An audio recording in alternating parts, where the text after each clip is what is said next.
all the sacrifice, handling the enormous weight of massive expectations, ends tonight here. It's over. Time to say it again, Boston. Anything's possible. Banner number 18 has been secured. The Celtics are NBA champions.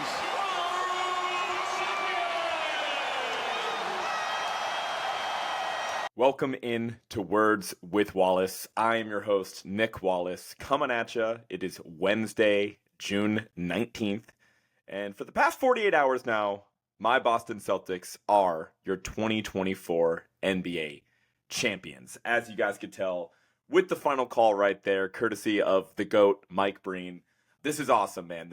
I'm floating. I've been kind of levitating above the ground here for about 2 days now, and it still doesn't feel real, man. This is definitely my favorite title in my lifetime, and that's saying something as a spoiled Boston fan, as you guys all know. Really, I only care about two teams, of course, the Celtics and the Patriots, but clearly the Celtics are my top team with my love of basketball. So this is a special title, man. Obviously, I want to talk about everything that this means to me, to the franchise, how the Celtics can continue this run that they've started this season, and I guess before that as well. So we're going to get into all that, all the storylines, everything that there is to talk about. So a lot jammed in this episode today. Been collecting my thoughts for the past 2 days now, going on like a YouTube rabbit hole, like watching clips of, the early Tatum and Brown era and just like all the battles that they had to go through to get here. So it's a really cool time for me. It's a really cool time to be a Boston Celtics fan. So hopefully, if you guys are watching it, it's a pretty good chance you're already a Celtics fan. But if you're not, maybe this isn't the episode for you. Maybe you'll enjoy a little bit of a history lesson, but we have a lot of stuff we're going to have to talk about. So let's get into it. So first and foremost, we obviously have 3 NBA Finals games that were played since the last time that we were able to connect. I went through games 1 and 2 on my last podcast, so I do want to at least recap the other games of the NBA Finals, or at least just 2 of the 3, right? I think one of those games was not exactly worth recapping, but I still have some thoughts on that game as well, so we'll talk about that in a little bit. But before we get into the theatrics and everything that took place post-title, let's talk about Game 3. And this is a particularly fun one to kind of recap because I think, personally, this is probably my favorite Celtics game of the season, especially given the stakes of it being the NBA Finals, of course, and definitely was the most entertaining game, even to the neutral fans of the NBA Finals. I think that's pretty tough to argue. And I think there was some real stakes before this game, more so than you would expect for the Celtics having a 2-0 series lead. I mean, the series is already going back to Dallas, so Mavericks fans were hoping they can gain some momentum by being on their home court. But I felt pretty terrible before Game 3 because of the news to Kristaps Porzingis. So let's just kind of go back and recap. Obviously, he gets hurt toward the end of Game 2. I had no real injury updates at the time of recording my last podcast. I didn't expect any updates until the next game day, which, again, was exactly a week ago on June 12th, is when the Celtics and the Mavericks played Game 3 there. And the news on Kristaps Porzingis is that he suffered a torn medial retinaculum in the third quarter of Sunday's Game 2. So for what that's worth, that is a separate leg injury to his other leg, so not pertaining to the strained calf that kept him out for over a month.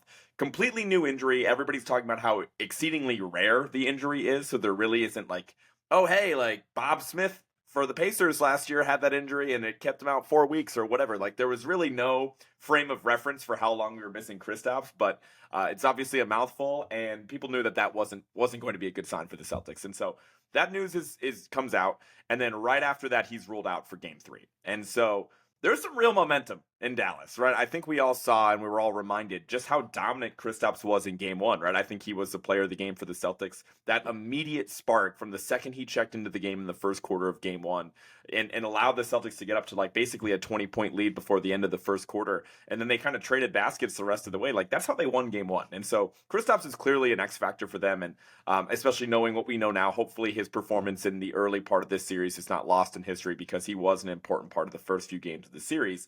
But still, not having him for Game 3 was absolutely huge. And so heading back to, again, tip-off from exactly a week ago, the Mavs ended up starting off on a 9-2 run, which forced Joe Mazzulla to immediately take a timeout to start the game.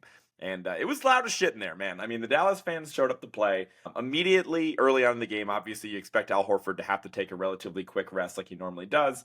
And it became clear that Tillman was going to be the replacement to Kristaps in the lineup. It wasn't going to be Luke Cornett.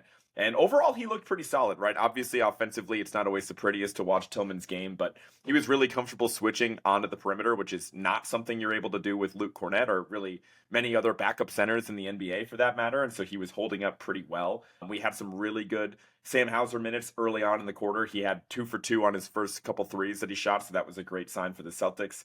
And Maxi Kleber just had a miserable stretch in the first quarter of game 3. I mean, like, just bricking shots. He gets blocked by Jaylen Brown and then I think catches it standing out of bounds like a complete moron. Like, just brutal Maxi Kleber minutes. But overall, like, it just looked like the Celtics were, kind of fighting the momentum battle a little bit. They were out of sorts a little bit more, especially compared to how they started in games 1 and 2. And the Mavs ended up leading 31-30 after one quarter. And so, again, just kind of following around of what stuck out to me in this game. Moving on to the second quarter here.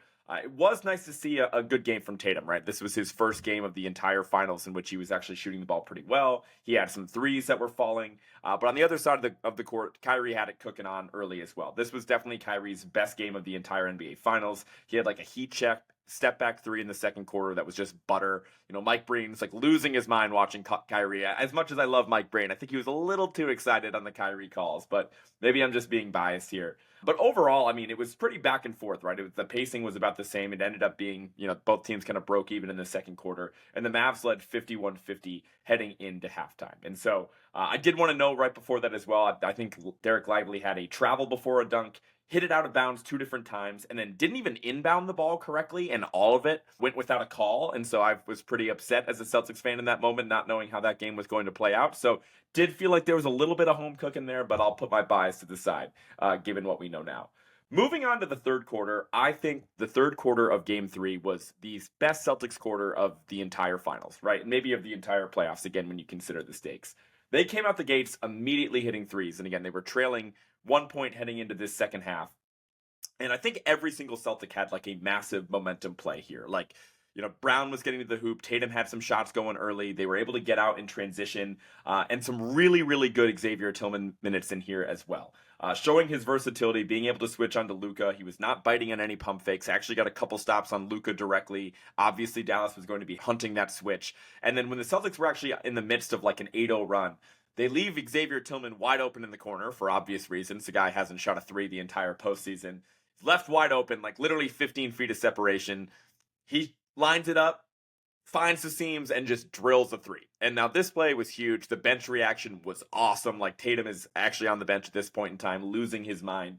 And I think at that point, that was a humongous momentum play for the Celtics. And so Derek White had one of his signature bailout threes at the end of a possession, which he banked in a 3 from the top of the key. And then to top off the quarter, Jaylen had a poster on basically 3 different Mavericks with 6 seconds left in the quarter, which put the Celtics up 85-70 after 3 quarters. And so at this point, I'm feeling pretty good, right? Of course, the Celtics have a 15-point lead. They were able to overcome some early struggles in that game. But, again, the fourth quarter of an NBA Finals game is always going to be nerve-wracking. And so pretty early on in the quarter, things are looking good at first. But despite the Celtics kind of coming out the gates hot in the fourth quarter, they extended the lead up to 21. Immediately, Jayson Kidd calls a timeout, and the Mavericks go on a 10-0 run. So there were some really bad Peyton Pritchard minutes in that stretch. I don't think Pritchard scored in this game. He was hunted a little bit here. Another really tough Josh Green 3 after we doubled Luka in the short corner, and then a timeout for Joe Mazzulla, immediately followed by a Jayson Tatum turnover. So at this point, the Mavericks are extending their run quite a bit. And then the Luka foul trouble really comes into play, right? I think for his 4th foul, he actually picked up Peyton Pritchard the length of the court after being upset about not getting a call on the other end, just routinely swipes at him until eventually they call the 5th reach on him. He gets a foul there. Then I think he actually had the foul with Jaylen where it was kind of controversial. Looked like it could have gone either way, but he probably hooked Jaylen there. And it puts in Luka in a spot where he has 5 fouls. Everybody knows he has 5 fouls. There was actually a little bit of controversy there because it seemed like they challenged Luka's 5th foul. We went to a commercial break. Right before the break, Mike Breen announced that the Mavericks called a timeout, which would imply that they were challenging it. And then once we came back from break, the Celtics just kind of had the ball, and it was one of those ESPN commercial cuts where we missed the first 4 seconds of action. So if Breen said anything about the results of the challenge, we didn't hear it. So I was kind of already assuming that they used their challenge and lost, but it didn't look like that ultimately ended up being the case because Luka, knowing he had 5 fouls, decides to try to take a charge on Jaylen Brown with 4 minutes left in the game when the Mavs are still surging. Despite how frustrated Luka was at this point in time, again, the Mavericks went from being down 21 to being only down 3 points, and Luka decides to try to take a charge on Jaylen Brown at the 3-point line in the middle of a possession in which he was out of position. He clearly is moving. They call it a block on the floor. Luka fouls out. He looks over at the bench. He's screaming at them to challenge it, which they obviously do, despite potentially having just lost their challenge before, but whatever. Controversy aside, they go to look at that, and I'm sitting here like, there's no way that they foul out Luka, right? If David Stern is still the commissioner of the NBA, a home game in Dallas, the best player on the court for either team, certainly the most famous player in the series, is on the verge of fouling out in the NBA Finals. There's no way that that call is going against him. But credit to the NBA, and any conspiracy people out there were probably pretty frustrated when Luka didn't stay in the game, because eventually they just confirmed the call on the floor and that it was a blocking foul on Luka, and he fouled out. And so in hindsight, this was definitely, the chance for Kyrie to have his moment, right? He's on the floor with what? It was Derek Lively, Tim Hardaway Jr., Josh Green, and PJ Washington, of course, right? That was the closing 5 to close the game for the Dallas Mavericks. So they were severely outmatched already talent-wise to the Boston Celtics, but Kyrie had it going. He finished this game with 36 points, and it was his chance to be the hero with 4 minutes left. But he did make some shots down the stretch there. The Mavericks hung around a little bit, but ultimately the Celtics had a couple timely baskets, including a huge 3 by Derek White with about a minute left that, effectively iced the game. Jason Kidd, again, he went to Tim Hardaway Jr. in that situation without Luke on the court because he felt like he needed another, creator on the court besides Kyrie Irving. But the reality is that Tim Hardaway Jr. had done nothing productive for the Mavericks in like 3 series at this point in time. So you could definitely be critical of that decision, but clearly the guy was grasping at straws, right? They didn't really have that obvious creator. I guess in hindsight, like Jaden Hardy would have been a much more obvious fit. He was actually had some real moments throughout the series, and I think was just a better option. But I guess he went with his veteran there, and it ultimately did not work out. So ultimately, the Celtics are able to pull away. I don't think there was any real controversy with Luka fouling out. It felt like something that he did where he just kind of took himself out the game, right? Like the couple fouls he had, and I watched all of them back literally earlier today just to make sure they were fresh in my mind. I saw all 6 fouls from Luka. They all look like fouls to me. I know I'm a biased Celtics fan here, but like, especially knowing that you're going to put your fate in the hands of a 50-50 call and just kind of dare the official to call that 6th foul on you. Like, yeah, I'm Luka, like, and you're just some bum ref. Like, you're not going to make this call. That it kind of seemed like him challenging the officials in that moment, but that was a veteran crew of officials. They weren't going for any of the bullshit, and I'm sure they were sick of Luka having that 48-minute long conversation with them. And ultimately, they decided to kick him out of the game. And so, again, I didn't even see a ton of pushback from Mavericks fans. I think they were more disappointed with Luka than they were like calling bullshit, which I'll give them some credit there. But I'm sure there were some people out there that felt like it was controversy that Luka fouled out. But to me, he really put himself in a situation where it was a coin flip at best for him to stay in the game. And that's not what you want to do as the premier player of a team, especially like Dallas, that is outmatched talent-wise. So moving on. At this point in time, the Celtics are up 3-0, right?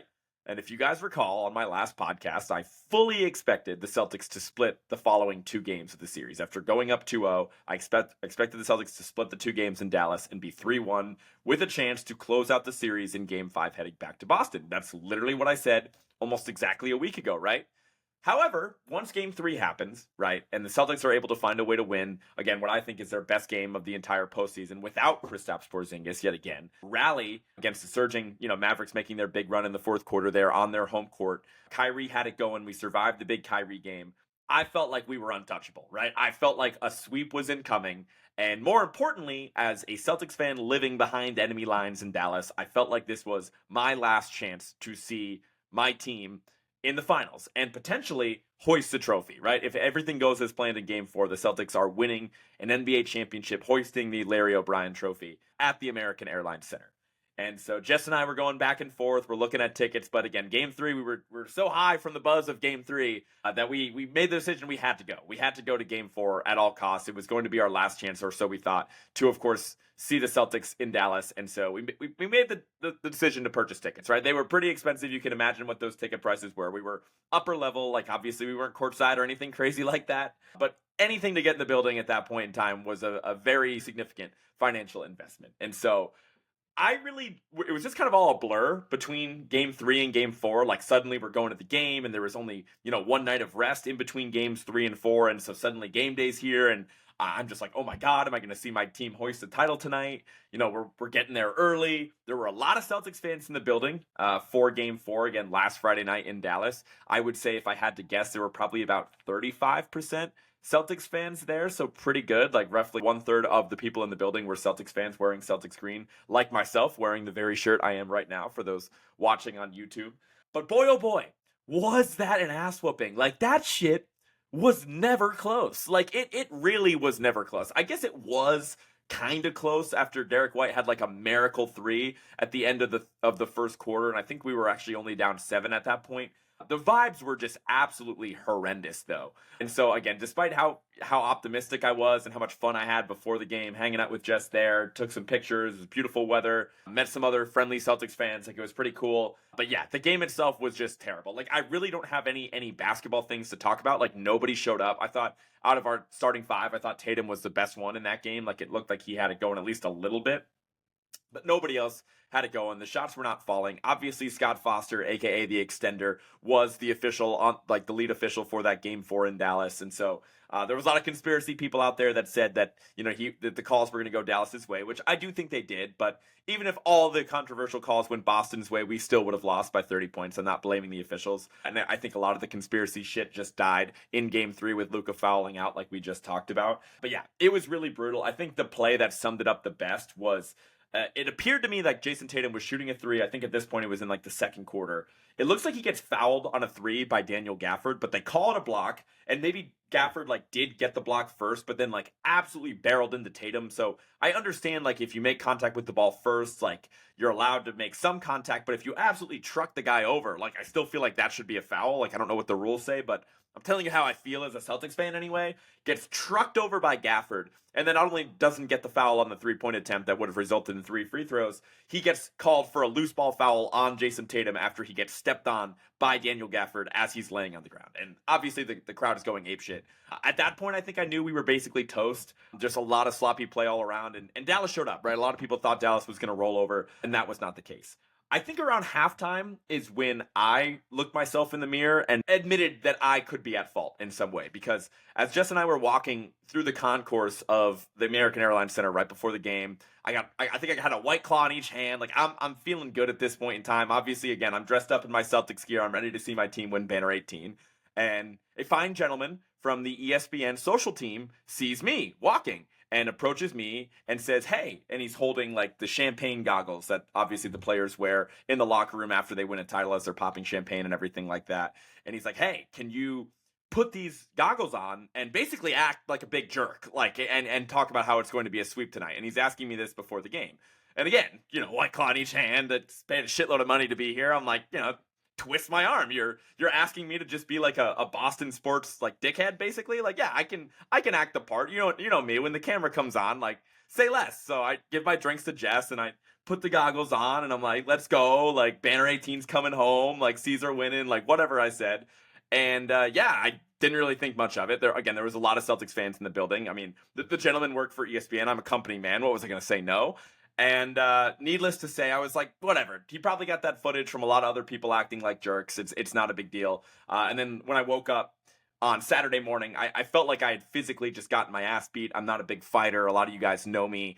But if I were to be in a fight and were to get my ass kicked, it would have felt like how I felt on Saturday morning, right? Not like physically hungover, but like just physically like what just happened last night with the Celtics getting their ass whooped. And I wake up to a notification from my friend Davis Larson, who sends me a TikTok from the official ESPN account of me acting like a jerk before the game, like talking, and the comments are just flaming me and all the other Celtics fans in the video. I'm like the thumbnail of it. So if you want to check that out, go to my Words with Wallace TikTok. I reposted it. But yes, I absolutely jinxed my team. Like, I thought I jinxed my team earlier in the series, like by showing up. And it is actually ridiculous that I have now attended back-to-back Celtics losses during a postseason run in which they finished 16-3. And I went to game 2 at Cleveland and game 4 against Dallas. That is insane. Like, over a month apart, the Celtics just don't lose any of the games in between those. And I show up ready to see my team win the title, and that happens. Okay, that's enough me bitching about my bad investment to go to the finals, whatever. Still had a lot of fun. Still a part of history, baby. Just wanted to explain my personal experience at game 4 because there really wasn't any tangible basketball plays to talk about that were relevant in that series. The Celtics ended up losing by 50 points. Let's keep it pushing to Monday night, June 17th, in which the Celtics, of course, were able to close out the Dallas Mavericks on their home court. Let's talk about how it happened, right? I think early on from the first quarter in that game, the Celtics' swarming defense was on full display, right? You could tell that they were just flying around, like absolutely flying around. Totally different team. 2 nights rest from the ass whooping in game 5, or in game 4, I should say. And they clearly wanted it, right? And what was kind of nice is that Celtics got up 9-2 after a big Al 3. Jayson Kidd calls a timeout, and then shortly after that, Kristaps Porzingis checks into the game. Now, it was noted that he was technically available for Game 4, and he was had the same designation. He was available for Game 5 as well. So we really had no idea how he was going to look, right? He suffered the same weird injury that I just talked about. And early on, he wasn't moving great, right? Like, this guy, Kristaps, had no willingness to get even out to the perimeter at all, because if he knew they dragged his ass out to the perimeter, there was no chance he was going to have the foot speed required to get back to the paint to protect the rim as well. It wasn't going to happen. And so early on, Kristaps matches up against Josh Green, a guy that, despite him shooting pretty well in Game 4, like every Maverick did, right? We weren't super worried about Josh Green, the jump shooter. Even when he's left wide open, he seems pretty hesitant to shoot. But early on in the game, Kristaps gets matched up against Josh Green, and he drills back-to-back threes. And Kristaps is just hanging out in the paint, giving him 10 feet of separation. And I'm like, shit, that's really not good. And obviously, Dallas is hunting Kristaps, right? They're trying to put him in the action on every single play, put him in a situation where he's guarding a perimeter shooter, and Dallas made him pay. So that was kind of a big momentum swing for Dallas at that point. Missoula's forced to call a timeout because Dallas cuts the lead down to 1. But luckily, the Celtics were able to rebound and go on a huge run to end the first quarter. And again, that's kind of been the name of the game for the Celtics all postseason, is just their ability to close quarters. The last 3 minutes of quarters are so important in terms of momentum and, getting that last shot off before the horn, which we're going to talk about in a little bit. But even in the first quarter, they went on a huge run, right? Tatum wakes up, gets his first bucket pretty late in the first quarter. Then he has a big steal and an alley-oop, kind of sort of failed alley-oop to Jaylen Brown on a big steal from Jayson Tatum. And then Hauser, who again had really fantastic minutes in this game, drills a 3, gets a nice steal. And meanwhile, on the other end for the Mavericks, they got Maxi Kleber, my favorite Mavericks player, bar none, Maxi Kleber, out there just bricking shots for Dallas, misses back-to-back threes. Kristaps was in the game at this point guarding Maxi, which that was the matchup for him. Jayson Kidd saw the injured center out there for the Celtics and was like, hold my beer. I'm going to put in a much less talented Maxi Kleber to limp around and chuck up bricks. And that's what they did. And so with the Mavericks' lack of offense and the Celtics kind of having it going, getting out in transition, the Celtics close the quarter strong, and they go up 28-18 after 1. This one was pretty interesting to start the second quarter because Kristaps entered the game pretty early on in the second quarter after a really short rest and immediately gets thrown to the ground by PJ Washington. He grabs him from behind, chucks Kristaps to the ground, which I thought was obviously really dirty. Kristaps got up and talked some shit, which was great to see. Needed PJ Washington to be the villain in that sense. Maybe he was trying to ignite the guys or whatever, but I didn't care for it. I was like, all right, dude, Kristaps is probably just going to hurt himself if he plays more than 8 minutes and has to go more than 20% speed going up and down the court. You can't just let the guy get hurt on his own. You have to throw him to the ground, but whatever. Second quarter, Tatum officially comes alive, and he just starts cooking, right? He cooks Maxey on a really tough layup. Next possession, he goes downhill again, gets to the and one.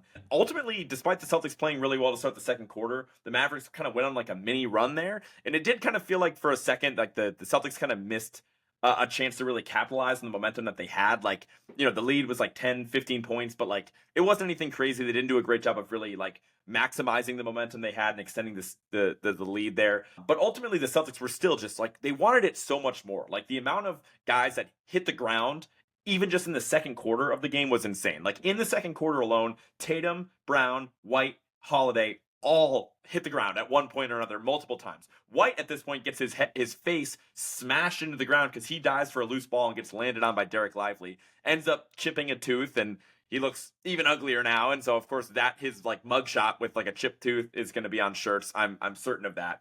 And either way, the Celtics were able to just show throughout this game that they wanted it more. Tatum is still playing really well in the second quarter. He's making some good reads. He's throwing some nice passes. And they ultimately close the half really strong, right? Tatum makes a step-back 3 with 12 seconds left in the game. The place is going absolutely apeshit. And immediately, the Mavericks find a way to answer.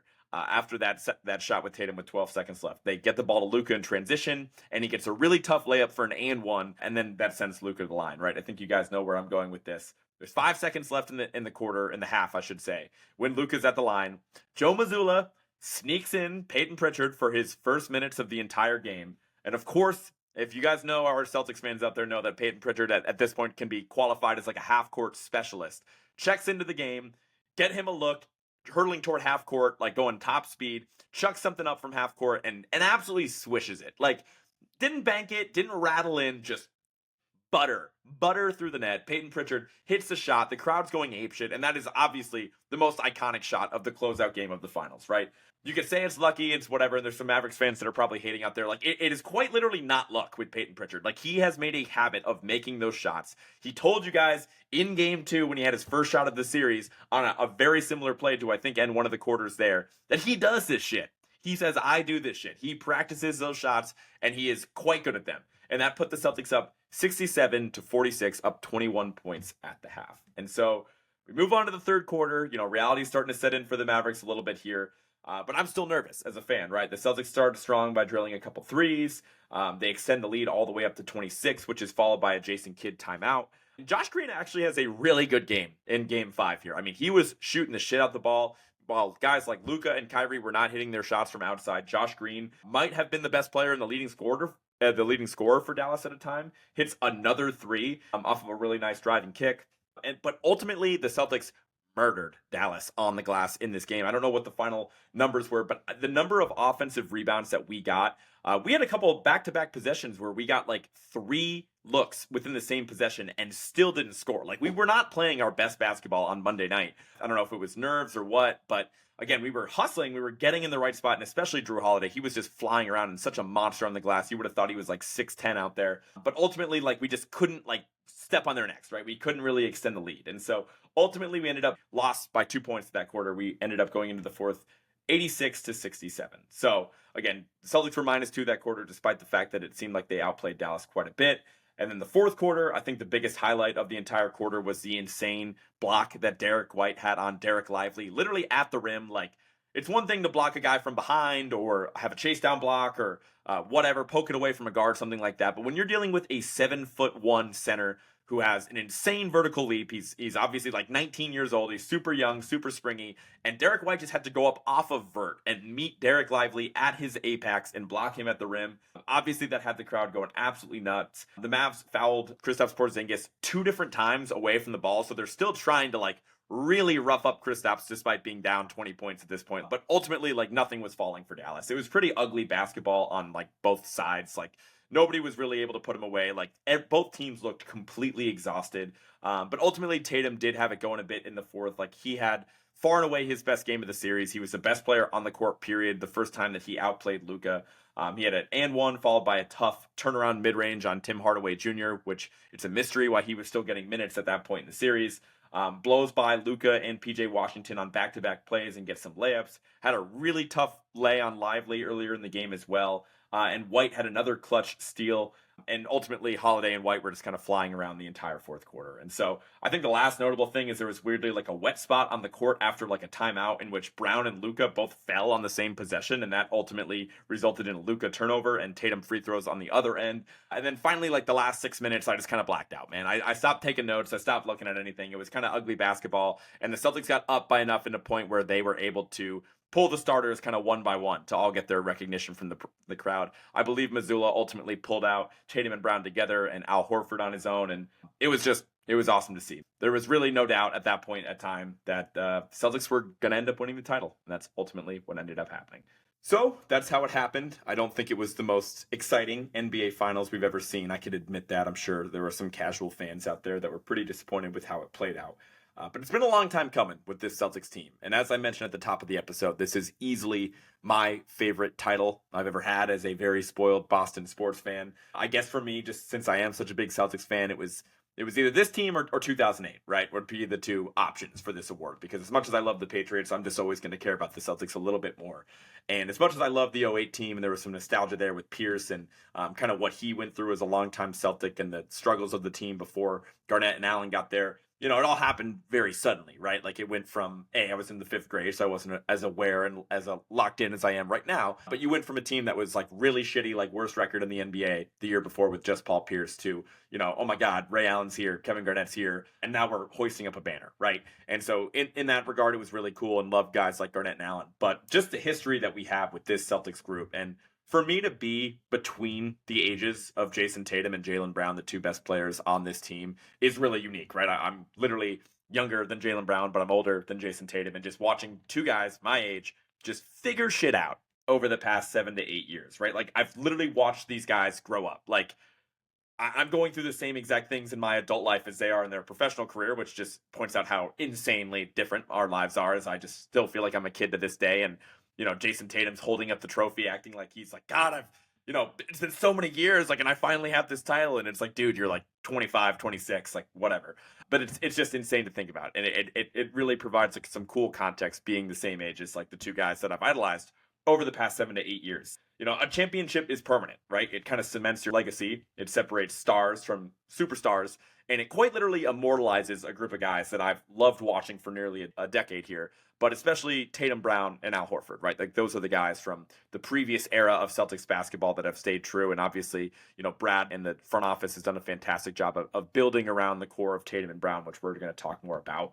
But my other favorite aspect of this title is like, I'm going to sound like a really annoying Boston fan right now, but it just shows like the organizational excellence of the Boston Celtics. And before you turn off the podcast, if you're not a Celtics fan or whatever, like hear me out. Like this era of Celtics basketball is directly correlated to the previous era of championship basketball in Boston. Like this foundation of our current team that just won a championship was literally built from a trade in 2013 in which we moved on from Paul Pierce and Kevin Garnett. Again, to remind everyone of that trade, I'm sure you've all heard it a million times by now, but in the offseason of 2013, we traded away Paul Pierce, Kevin Garnett, Jason Terry, and DJ White to the Brooklyn Nets in exchange for Gerald Wallace, Chris Humphries, Keith Bogans, Marshawn Brooks, Chris Josephs, and of course, the bread and butter of the deal here, 3 first-round draft picks and the option to swap first-round picks during the 2017 draft, along with the hiring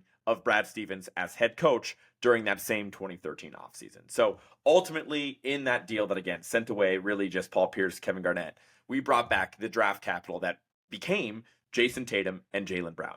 And especially with the Tatum pick, like for the Celtics that made a miracle run to the Eastern Conference Finals in the 2017 playoffs, and for them to then just turn around and have the number 1 overall pick because of that pick swap with Brooklyn was insane, right? Like that was literally the Nets pick. And it was not only that, it was the number 1 overall pick that Danny Ainge then had the foresight to flip into the number 3 overall pick and still take the best guy in the draft, who was of course Jayson Tatum.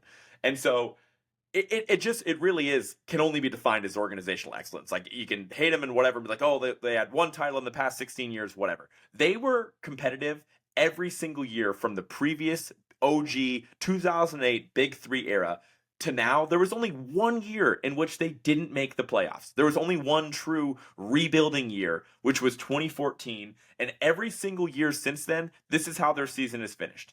They went to round 1 of the playoffs, Eastern Conference Finals, round 2 of the playoffs, Eastern Conference Finals, round 1, but that one was a year in which Jaylen Brown was hurt and we played against the superstar Nets, but whatever. Followed by the NBA Finals, the Eastern Conference Finals, and then ultimately this year in which we were NBA champions. That is organizational excellence. That is an entire, not just the 2 guys that I love so much in Tatum and Brown, but an entire organization that kept a clear vision and found a way to continuously stay competitive while also rebuilding their team from one era of championship basketball into another era of championship basketball while staying competitive that entire time. Like that is absolutely nuts. That is something that every sports fan should respect and something every organization should strive for one way or the other, regardless of how this goes. If they win another one, great. I'm certainly hoping so. But this accomplishment alone is significant. And it's just like so funny that, again, the list that I just said of the Celtics, to spark note it for them to make 6 Eastern Conference Finals over the span of 8 years or whatever, like that's great. And what's really great about that is that now that they've actually won a title, that is now looked at as a positive thing. That is looked at as like it totally changes the landscape of how we view the entire organization and the individual players on the roster. Like, before the season, you could spin it as like, oh yeah, the Celtics, yeah, they're chokers. I mean, they're always in the mix. Like, they have a good roster, whatever, but like they never get it done. Like, they've been in all these wars and they never actually win the big one. They're never actually good when it counts. Like, that is something that, like, the general, and I know I'm just, maybe it's a straw man argument here, but I think the general casual fan, like, I've heard it enough, especially as a basketball fan not living in Boston, like how people feel about the Celtics. That's generally how it was before this season, right? Like, that they're just always in the mix, they have a good roster, whatever, but they just ultimately are never going to win the big one. Like, they're chokers. They're not going to get it done. And now that they actually have a title, like now that it's Jayson Tatum, NBA champion, 6 different times being in the Final Four, 2 different NBA Finals appearances, and an NBA champion, like, that just has a different ring to it. And it is just really encouraging to me, and as somebody that's just seen, again, back to the 2 guys here, Tatum and Brown, guys that just, like, people didn't believe in. Like, I don't think people ultimately believed, the average NBA fan, I do not think they believed it was possible to win an NBA championship with those 2 guys as their best players. And I'm not downplaying the incredible supporting cast. I'm about to talk about them at length, because it takes a team, it takes a village to ultimately win an NBA title, and they had a ton of help with the rest of the starting 5. But ultimately, there is no doubt who the 2 alphas are on the team. It is Jayson Tatum and it is Jaylen Brown, and they should be recognized as champions, and they should be recognized as some of the very best players in the NBA, and I'm very lucky to have them on my team, and I cannot wait to continue to watch them, because I have a really awesome organization that's going to make sure that those guys are in Celtics uniforms as long as physically possible. So I just wanted to take a moment now to just, like, focus on the individual guys, like their performances in the finals, and just kind of how it changes things for them. Like, you look at a guy like Peyton Pritchard that was, like, spunky little white backup point guard, like, didn't think much of him, kind of looks like a dude you could see at the YMCA. Now he is, like, literally a legend for the 2 shots that he hit in the NBA Finals. He hit more than 2 shots, but the 2 biggest shots that he hit, the half-court shot in Game 2, and then the half-court shot in the closeout game in Game 5,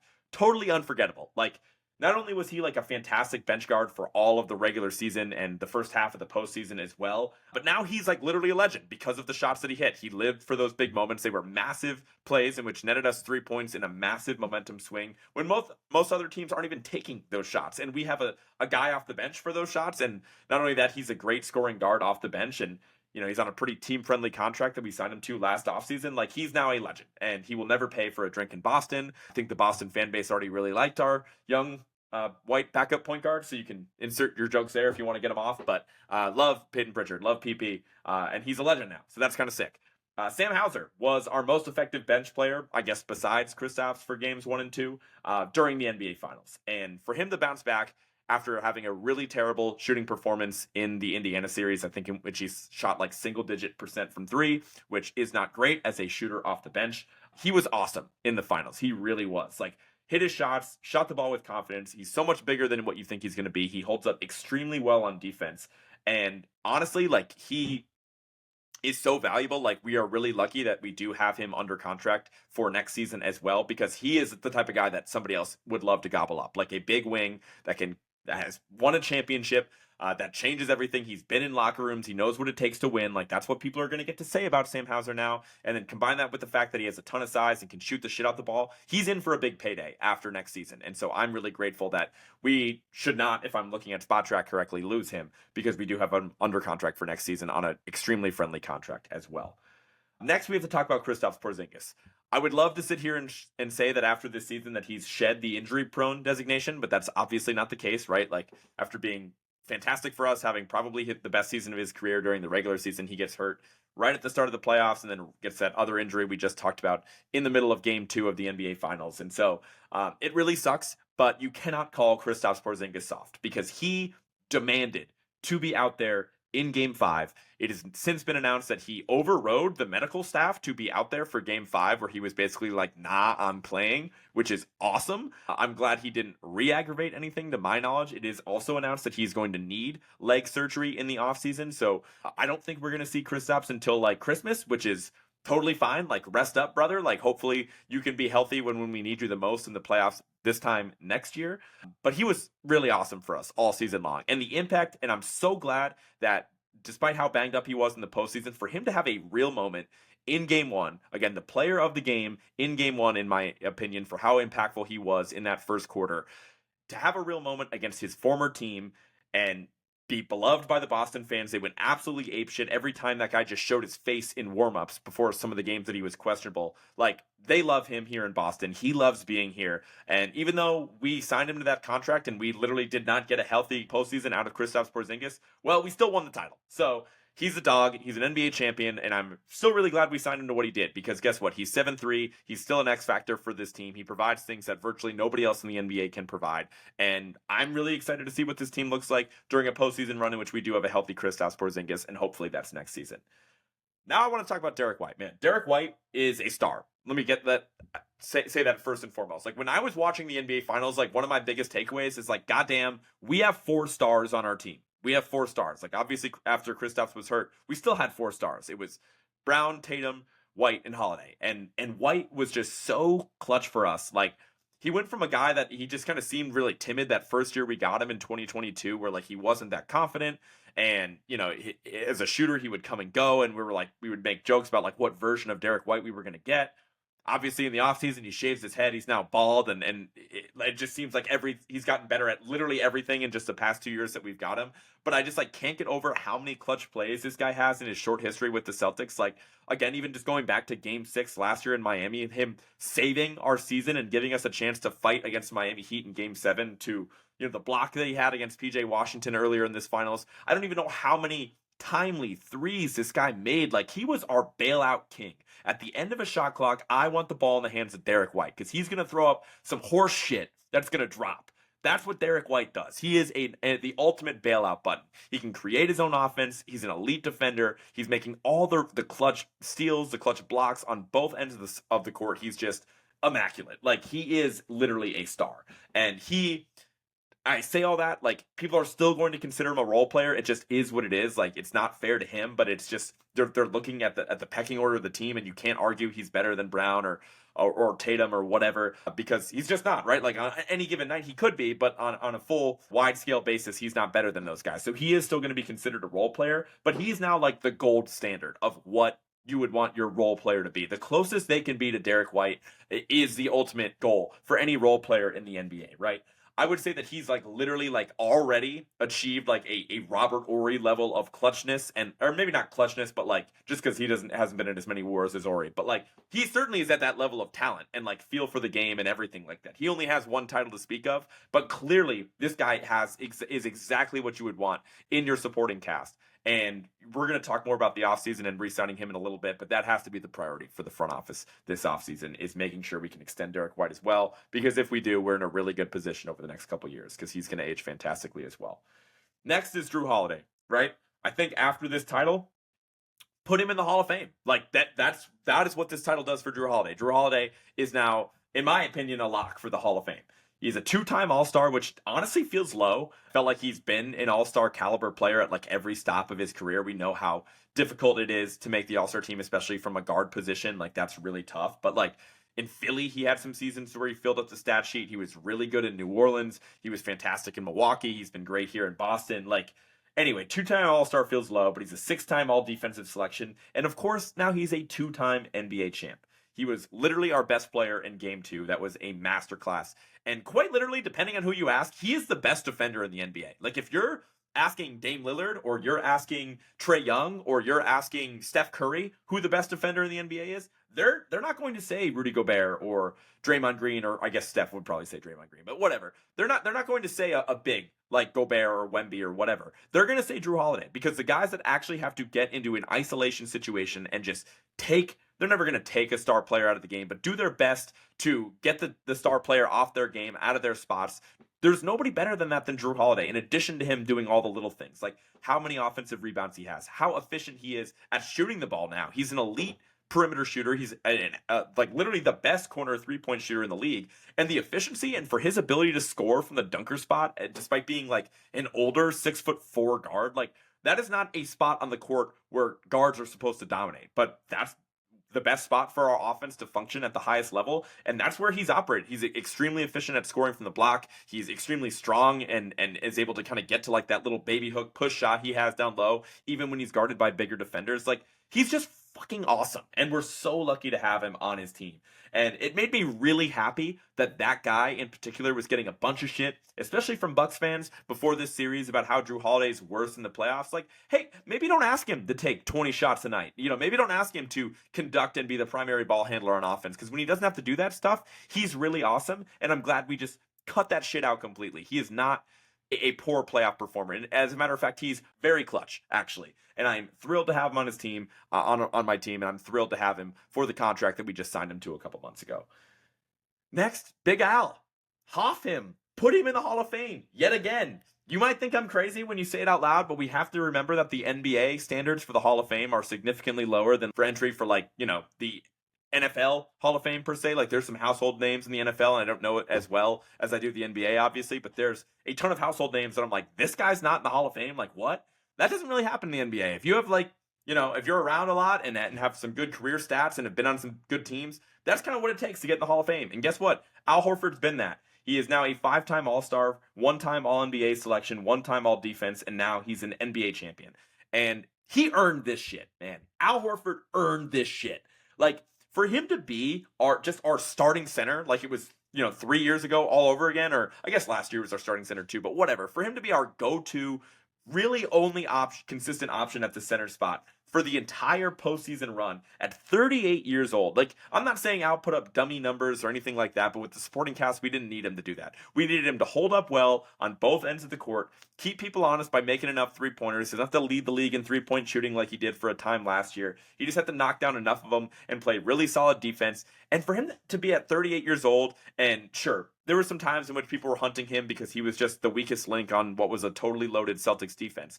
But overall, he held up so well. Like, we're asking him to guard and get into switches with guys like Luka and Donovan Mitchell and Tyrese Halliburton on the fucking perimeter at 38 years old. And guess what? The guy held up really, really well. Like, he is so important to the Celtics identity and their ability and their confidence in switching everything. Like, he is essential to that. And it is really funny because even the nastiest of nasty Celtics haters, they have no smoke for Al Horford. Like, what else do I even need to say? Everybody loves that guy. He deserves to be in the Hall of Fame. And it was one of the coolest moments to see him win that title, because I think even the casual NBA fans could really enjoy that moment for Al Horford because he's a man.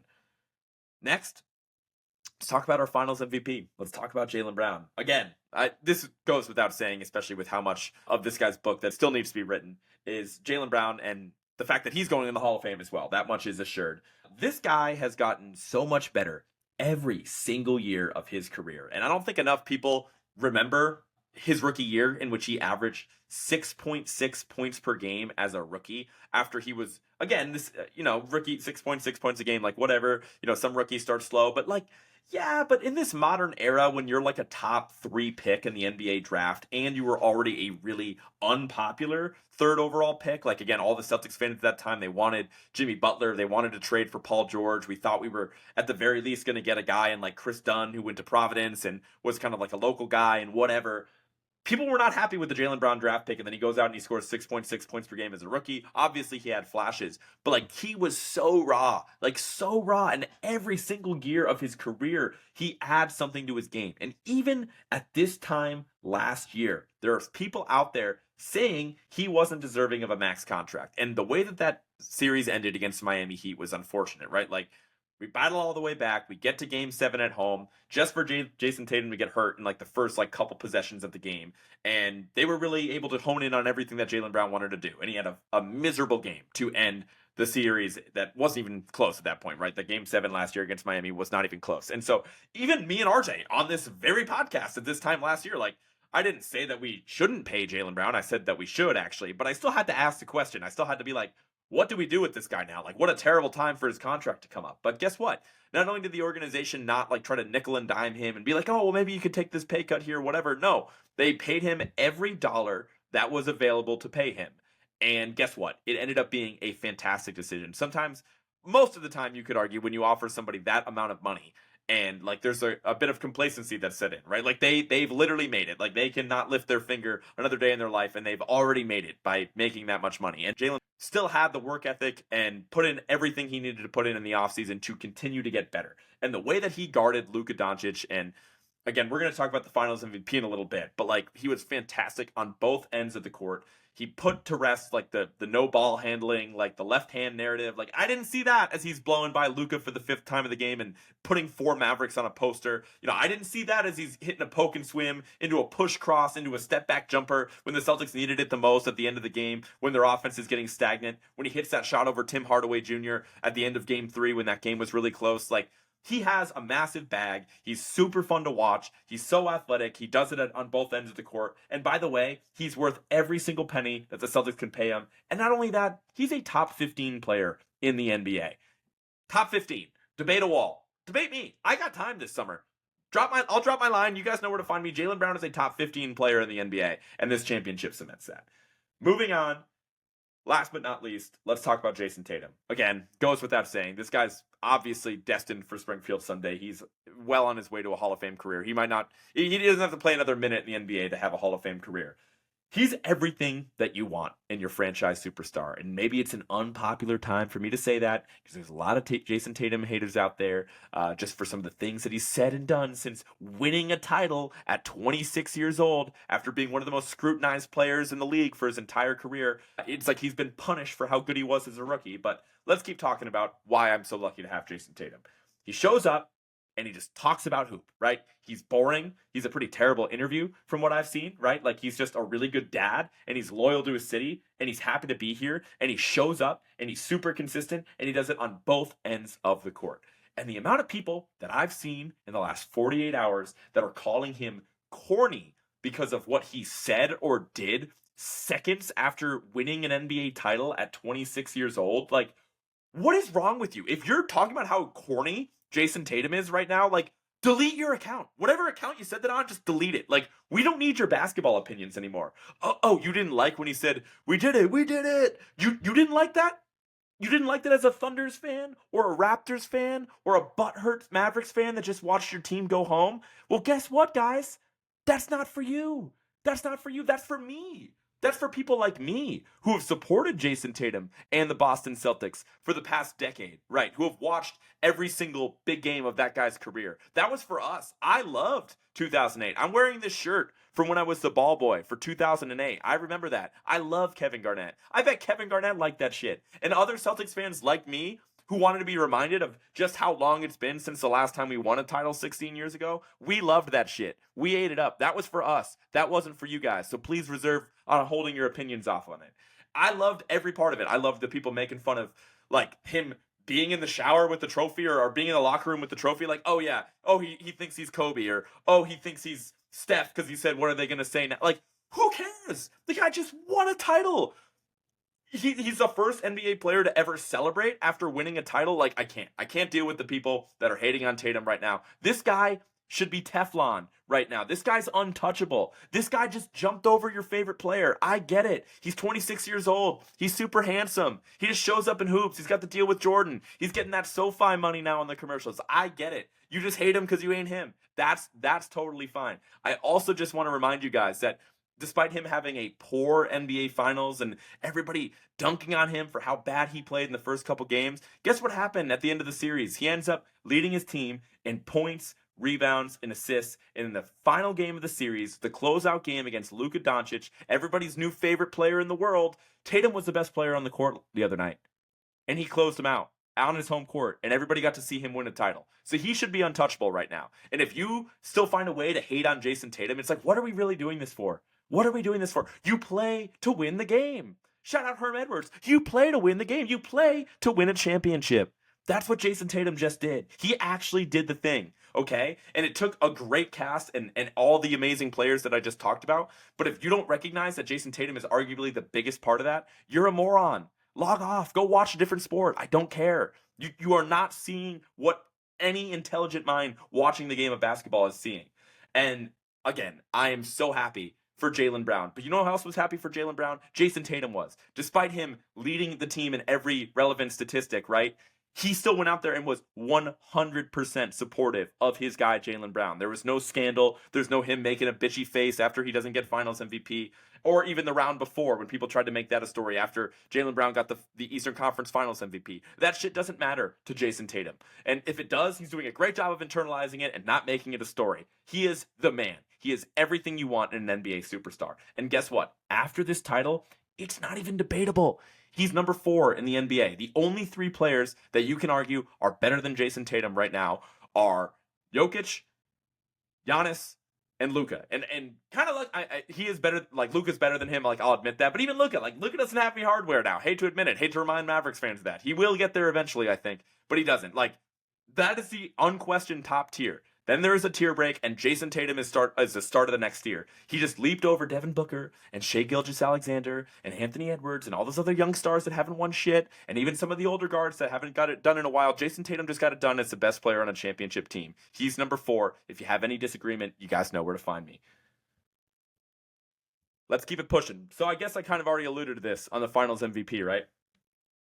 I was looking at it. Again, it was kind of like a shitty thing to like have to decide. Like I'm about to watch my team win the title, but it's like they're up by 20 and there's that like final, they're going to like, I guess they didn't go to any commercial break for whatever reason as part of that weird promotion that ESPN and ABC were doing, which I liked. But either way, during a dead ball, I was like looking up, I'm like, what are the numbers telling me? Like, what is the full body work? What is my lean for Finals MVP? Because I have to make my vote now, even though I obviously don't have a vote. I need to let history know and let AKA my parents know in a group chat who I would pick for Finals MVP before it's announced, so it doesn't look like I just, picked whoever the winner ultimately ended up being.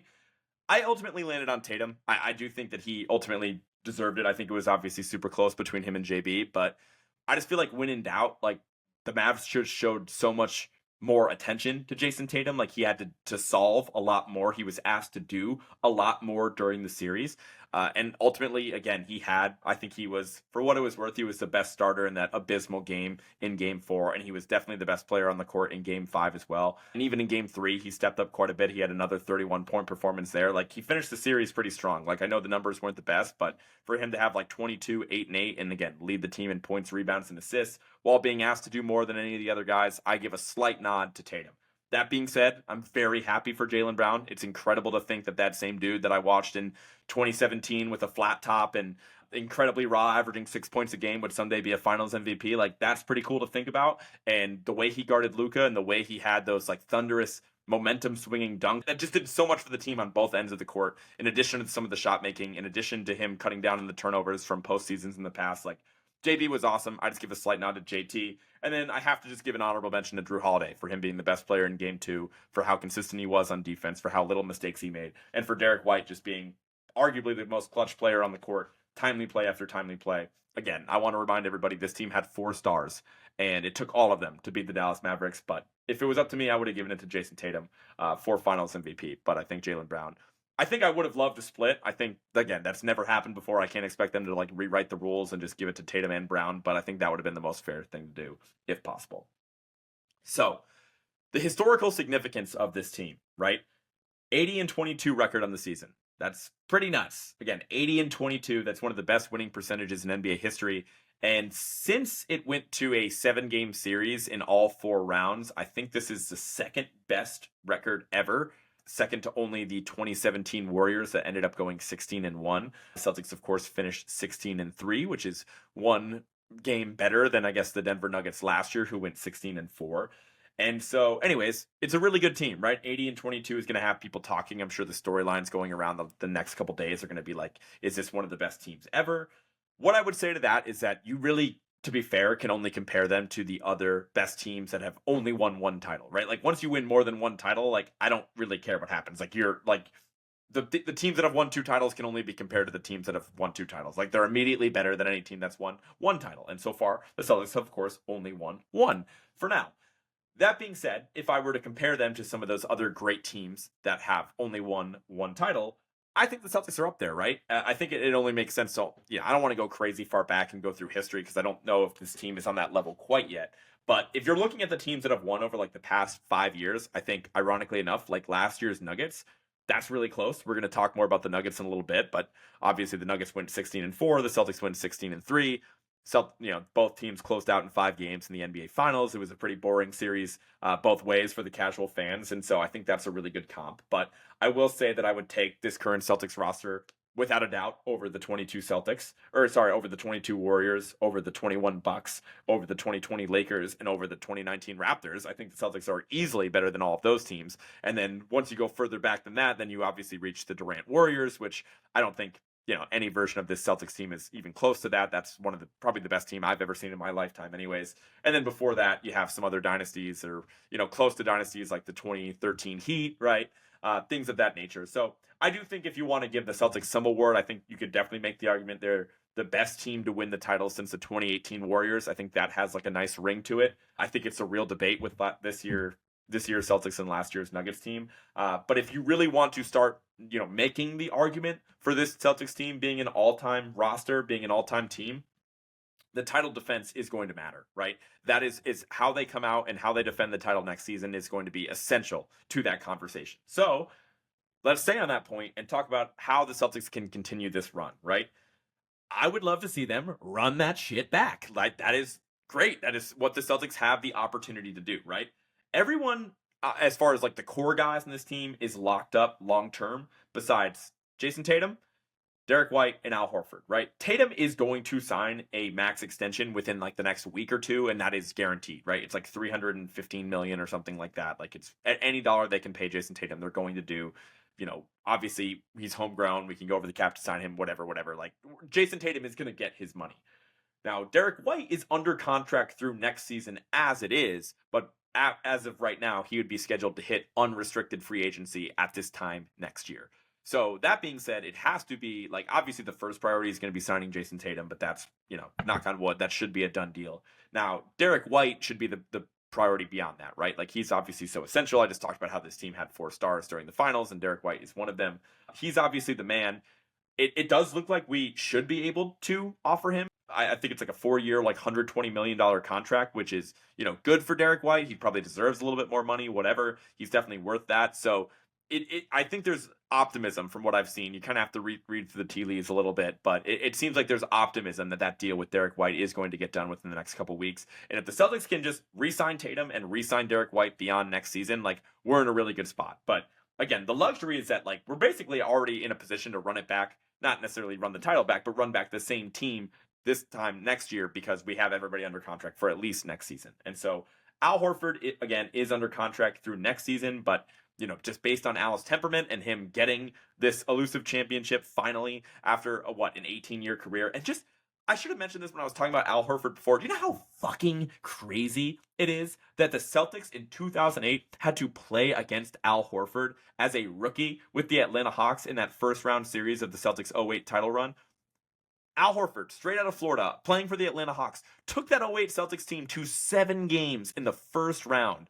And a huge part of that was just how good Al Horford was as a rookie. Obviously, he wasn't shooting threes back then. He was moving around. He was a fantastic defender from his first season in the NBA. He was awesome. He's been around forever, so that's really cool. But that being said, I do expect the Celtics to re-sign Al Horford, depending on how much he has left in the tank after next season. Is it a 1-year deal?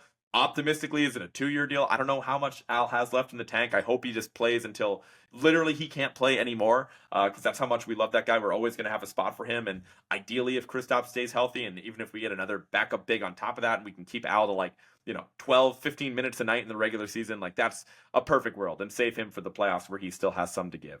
And then finally, we do have a team option on Sam Hauser's contract for this upcoming season, which is huge. It's like a super cheap contract for Sam Hauser, like I just talked about. I don't expect us to be able to re-sign Sam Hauser after next season because I think that guy's going to be in for a pretty big payday, and I think with the Celtics salary cap the way it's structured, I doubt we'd be able to sign him after that, but we should have Hauser for next year as well. The contract is currently up for Tillman and Cornette, it looks like, but I do believe, according to Spot Track, that we have their bird rights. So hopefully we're able to sign at least one of those guys as well. Those are going to be really important shoes to fill for Cornette or Tillman, just especially with the Kristaps injury, like we talked about, with me not expecting to see him until at least Christmas. That's notable as well. But overall, we are positioned to secure the vast majority of this core, at least for next season, and hopefully an extra 1 to 2 years beyond that. And I don't see any reason why the organization would not want to do that. This was, at least statistically, a historically great team. And they are really well positioned to continue to compete for titles for the next couple seasons with the cores that they have in place. So before I will touch upon the Mavericks in a second here and just kind of where they go from here and whatnot. But the final thank yous that I want to have as a very grateful Celtics fan right now. Let's talk about Danny Ainge, man. Again, a guy that just set the foundation for everything we talked about. Obviously, we mentioned that trade in 2013. For, again, him to have the foresight around those trades and the NBA draft specifically, for him to draft Jaylen Brown in a year in which it was, widely considered a two clear top guys at the top of the draft, right? It was Ben Simmons and Brandon Ingram that year, and Jaylen Brown was kind of like a third fiddle in the start of like a next tier of guys where a lot of different guys were penciled in to go at 3. The Celtics had a lot of smoke that they could have traded that pick for guys like Jimmy Butler and Paul George, like I talked about. And for the fact that Ainge stayed true to his guy and just ultimately made the pick to the chagrin of many Celtics fans out there, and then he ultimately ends up being a franchise cornerstone. That's insane. Danny Ainge's best move ever, again, that Nets deal that turns into them getting the number 1 overall pick in the 2017 draft, trading back to number 3 and drafting Jayson Tatum, like amazing. And then obviously him drafting Marcus Smart and other guys like that as well. Like Danny Ainge very much set the blueprint for this current team. So he's ultimately a legend in Boston and already was well before this title. Brad Stevens, again, he is quite literally the best in the business. Like, for the Celtics to notice that this team and a lot of GMs out there, they could have gone 1 or 2 ways, right? They could have just continued to run it back and just be like, hey, well, maybe next year, like, we'll get better injury luck or whatever, but we just have to keep everybody in place. Like, we're having a lot of success. We keep making it to the Eastern Conference Finals. Or some general managers could look at it like, hey, we need to make a big trade. Like, Tatum and Brown, like, we can't win with these 2 guys as our best players. We have to move one of them and make a decision like that. Brad Stevens didn't either. Brad Stevens looked at the core that we had in place, recognized that Tatum and Brown were the guy, but continuously found ways to reinvent themselves and retool, and there was no better display of that than this past offseason. The moves that they made to acquire Jrue Holiday, to acquire Kristaps Porzingis, to make the heart-wrenching decision to move away from Marcus Smart to make some of that happen. I mean, Brad Stevens is the best in the business, and Sam Presti can suck it because he has all the picks. Everybody likes to gas him up. Everybody likes to say he's the best in the business. Then go out and win something, Sam Presti. The Thunder have 0 titles. So until he wins something, Brad Stevens is the best in the business and probably still will be, even if the Thunder find a way to get a title someday. Xavier Tillman, another thank you. Hard pivot to another guy I just haven't talked about yet. I think Xavier Tillman quite possibly had my 2 favorite plays of back-to-back finals games. The open 3 that I talked about earlier in the episode that he drilled in game 3 was amazing. Like, with how open they left him, he made it. The reaction from the bench was incredible. They pulled out Tillman shortly after that, and there was just like a camera shot of him just beaming on the sidelines, which was super awesome. So I love to see that. And then in game 4, and which was a total ass whooping like we talked about, he had this like kind of crazy like play in which he up fake, got somebody in the air, and then got to the rim and got like an and one, which was crazy. And I'm like, okay, if Tillman's hitting that, like maybe we have hope. Ultimately, there was no hope in that game, but like Tillman had some good plays. And so he's extremely likable, and he held up really well when he was switched on the perimeter, in which, again, there's basically no backup centers in the NBA that can do that stuff. So hopefully we're able to retain him because he was a real fun guy to watch. Another thank you to Joe Mazzulla. He went from somebody that I had no confidence in whatsoever on the sidelines last year, especially with some of the late games. And again, I knew he was put in a really tough spot as a rookie head coach, and I kept making the comparison that he was like, like this team was like a Ferrari and he was like a 16-year-old that was in charge of driving it, because that's how steep the learning curve is as a rookie head coach. Well, the franchise had faith in him, and for good reason, because now he's just a lovable psycho on the sidelines who definitely outcoached 2 different Mavericks legends in back-to-back rounds when he outcoached Rick Carlisle and then outcoached Jason Kidd in the Eastern Conference Finals and the NBA Finals, respectively. I'm glad that weirdo's on his team. He makes some great podcast appearances on Pardon My Take. I'm excited to listen to the one he just had within the past day or so. He's the man. He's a complete psychopath, but he's a really great coach. And I'm lucky we have a young guy who has the keys to the franchise, who's aligned with Brad Stevens, who's aligned with the organization. So I'm glad he's on our team. It's pretty great to have. Thank you to Wyc Grousbeck, the owner, or the majority owner, I should say, of the Boston Celtics. I don't know much about Wyc, but he didn't fuck up anything that's happened the past couple of years. He didn't demand big changes. He let Brad cook, and it ultimately worked out. So shout out Wyc, man.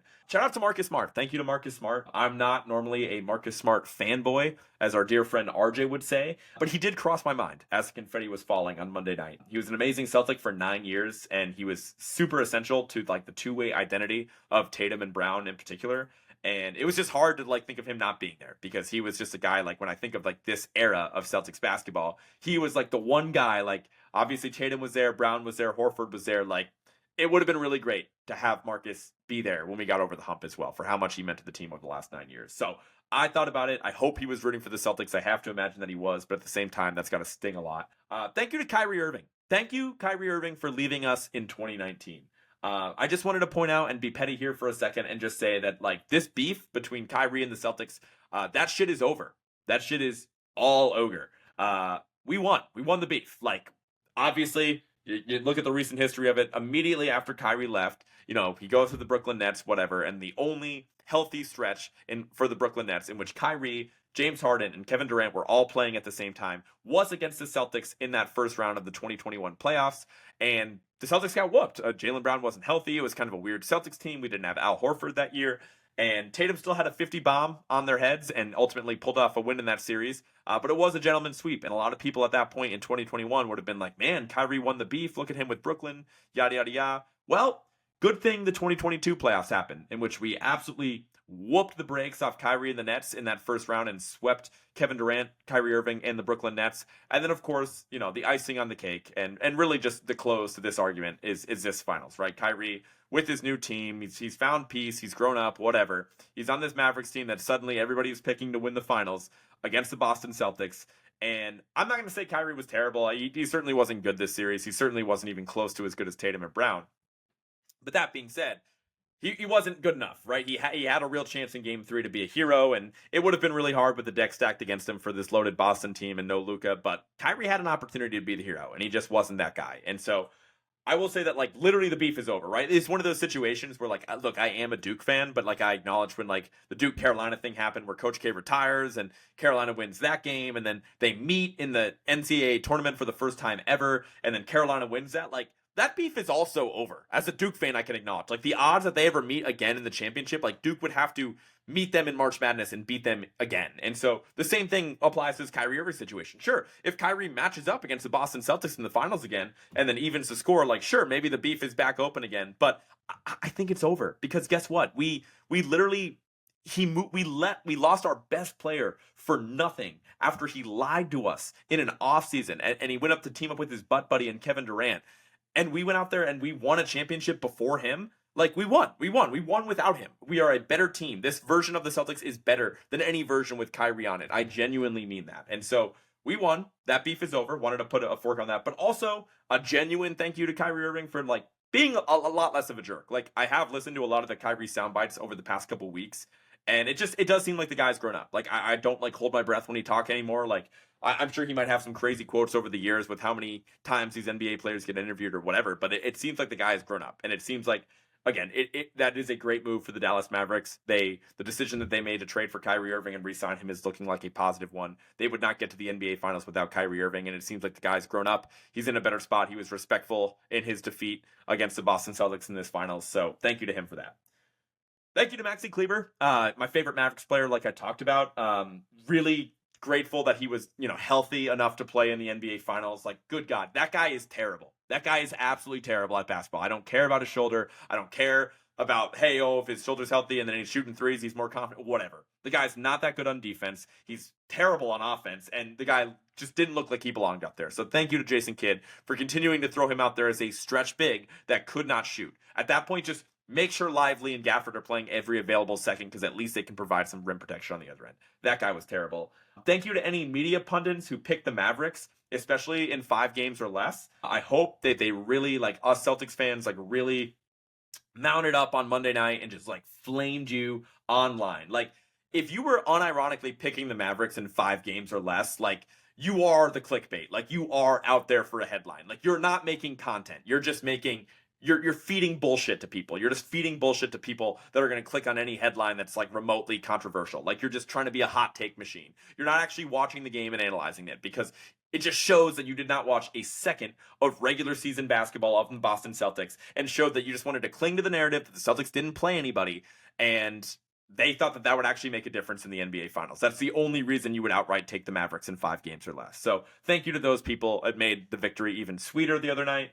Also, thank you to said to anyone that said the Celtics were only there because of injury luck. Again, it just made it that much sweeter when we won. And the fact that we won, despite the fact that we were the more injured team in the postseason, we won 2 of those NBA Finals games, or I guess one of those NBA Finals games outright without Kristaps Porzingis. Good luck putting an asterisk next to this title. The Celtics won it fair and square. And then finally, thank you to the Minnesota Timberwolves. Thank you for knocking out Denver fair and square. I should remind everybody that Denver lost fair and square to Minnesota. There was no injury caveat or any bullshit. The Nuggets just blew a 20-point lead at home in Game 7. But thank you to the Timberwolves for knocking out Denver and robbing the nation of what would have been a much more entertaining finals, I will admit. I think that looking back on this year and looking back on this team, I think in hindsight, it's pretty obvious to say, but the Nuggets were the only team that could have competed with the Boston Celtics. I think that much has become clear. I think that series would have been awesome and really competitive, and I don't know how it would have gone. But fortunately, we didn't have to worry about beating Denver because Minnesota did that for us. So shout out my Timberwolves. Love you guys. Finally, let's just talk about the Mavericks real quick before we get up out of here so I can say I talked about them as well. Where do they go from here? It does suck to say that they're just like, they were happy to be here and like they were way ahead of schedule and all that cliche stuff after they had such real momentum to win the whole title. Like so many people picked the Mavericks to win outright, way too many for that matter. But the reality is that this team had some real holes. Jayson Kidd really didn't have his rotations down even in the NBA Finals. I think, some of that could have been the matchup with Boston specifically, and others could have just been a lack of guys that he really trusted. But I do think that this finals, they were just completely outmatched. Like it was more about the Celtics being really good than it was about Dallas being disappointing or underachieving or whatever. Like, I think all things considered, like, Kyrie really didn't even play all that bad. Like when I'm looking at the stats, and I know the stats can be misleading or whatever, but like him getting his 20 points a game, like obviously the threes weren't falling for him or Luka the way you would have hoped.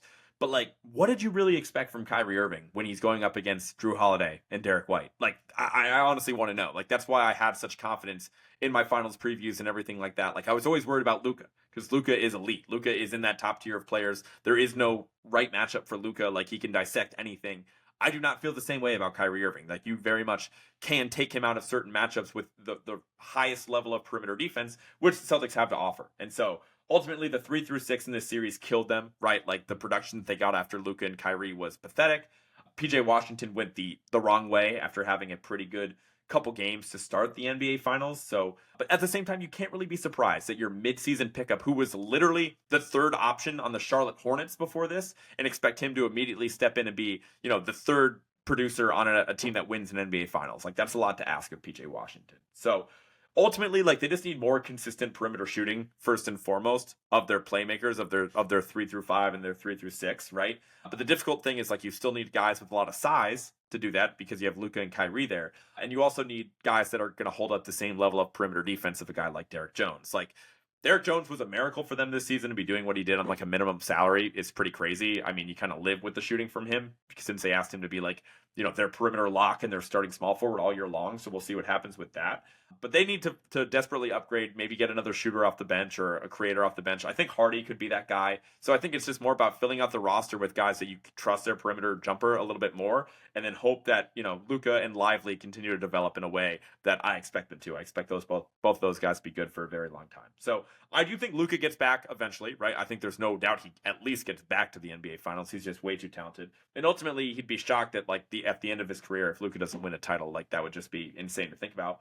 But that being said, I don't think it's going to be next year. Like, first of all, obviously Boston's still going to be hopefully the team that comes out in the East, but even just in the Western Conference, dude, I'm never going to quit Denver. Like, I really do think that, if I had to pick right now for next season, I'm picking Celtics Denver again. Like, I think Denver is just that good. I think they had their anomaly bad matchup against the Minnesota Timberwolves. Maybe the bracket shakes out their way where they don't have to play Minnesota next year, or maybe they find some ways to adjust and upgrade the team through free agency in the draft in a way that is impactful for that matchup. Like, and even then, I don't think it's just a matchup that Minnesota can't, or that Denver can't win. Like, they were up in 20 points at home in a Game 7. So I think with Denver looming in the West, and I think Minnesota will improve, and obviously you have some other ascending teams like Oklahoma City, I think it's just going to be tough to just pencil in the Mavericks to be back at this time next year. But I do think they were deserving of winning the Western Conference. I think they're a really good team. They're not going to be my pick for the best team in the Western Conference next year either. That's just the reality of the situation. So that just about does it, guys. That was a long podcast of me just solo. I've been talking for a while now here. Hopefully you guys enjoyed the history lesson,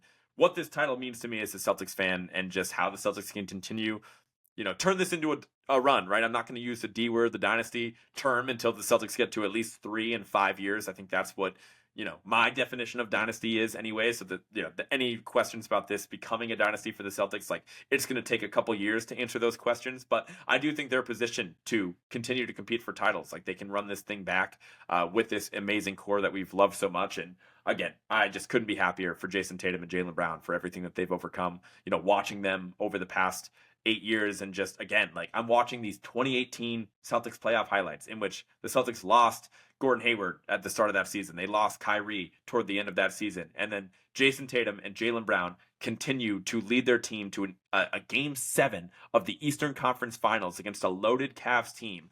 And they are competing to the very end with a rookie and a second-year player as the 2 best players in the team. And it just seems like the past 7 years, everybody dunks on them for being chokers and never getting the job done. Well, now it just looks like they're just 2 awesome players with truly insane resumes, especially when you factor in their age, that have just shown up and said and done all the right things, and they are so deserving of this title. So I'm really happy about this. I'm going to continue to be happy about this. Moving forward on this podcast, you can expect similar offseason content to what I did last year, right? We're going to talk some rankings. We're going to bring on some guests. Hopefully we'll get my guy RJ to get his thoughts on the finals as well. I'm sure there's some other Celtic storylines we can talk about and whatnot, but expect the same weekly schedule from me. But I'm really happy, guys. It was really cool to be able to cover this team, cover the NBA in a year in which my team is able to pull it off on this podcast. So again, at the end of this season, I know this is the end of a way too long episode. So if you guys are still listening, first of all, let me know. But second of all, thank you guys so much for continuing to support this podcast. Going to continue with the same schedule. Before I let you guys go, be sure to follow at Words with Wallace on everything, social media, Spotify, Apple Music, wherever you get your podcasts. Subscribe to the show, never miss a new episode, and I will now talk to you guys next week. Peace.